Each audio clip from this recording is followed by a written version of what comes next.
पति पत्नी वृद्ध थी और दरिद्रता से हीन थी। दरिद्रता अर्थात गरीबी थी। ऊपर से दोनों नेत्रहीन थी।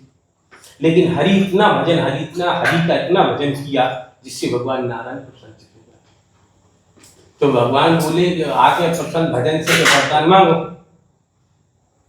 सुनने का हमें धन भी चाहिए है, आंखें भी चाहिए है और औलाद भी चाहिए। परमात्मा बोले नहीं, एक कुछ भी ले लो। धन चाहने हैं तो धन दी रहे, आंख औलाद चाहने हैं तो नित्य अकेली औलाद देना, धन और नित्य, और नित्य चाहने हैं तो धन और औलाद नहीं मिले। इसने इस कुछ भी तुम कितना भी, लेकिन एक प्रश्न तुम कुछ भी मांगो वो हम सारा तुम्हें, वो आप तुम्हें वरदान देते हैं। दोनों पति पत्नी विचार करने लगी, औलाद मिल जाए देखने पे है तो का सुख, और औलाद भी हो धन सही है तो तुम्हारे का, क्योंकि सिखाती नहीं, कुछ कर नहीं पाती और अपन वैसी करनी क्या खिलानी। तो पति पत्नी विचार करके परमात्मा से बोले हे प्रभु, चतुराई का काम उसने की थी। प्रभु एक तो वरदान दे हो, यहाँ एक बार एक तो वरदान दे हो। हाँ बिल्कुल वरदान दो, आप वरदान दे हो, जो दे हो वो परिपूर्ण होगा। उन्होंने कहा मांगो क्या चाहते हो।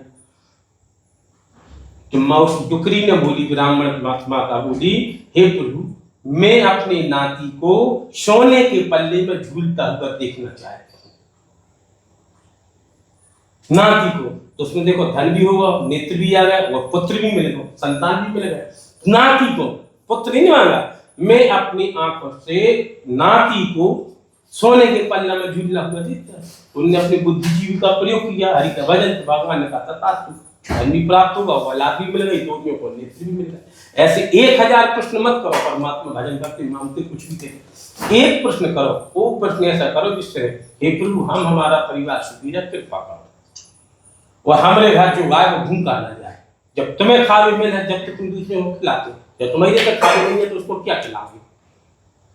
तो उसमें वो सब कृपा, और आप हमारे घर में वास कर। जब परमात्मा अपने घर में वास करे तो उनकी पत्नी कहाँ है? अरे तुम्हारी पत्नी तुम्हारे साथ है, तो परमात्मा की पत्नी लक्ष्मी, वो लक्ष्मी किसी की नहीं होती, अचल नहीं है, चला है माने। और जब परमात्मा अपने पास परिपूर्ण रहे तो उन्हें जो खाने को मिले, जब तो लक्ष्मी दे, जब तो दे माना धन की तुम्हारे परिपूर्ण है।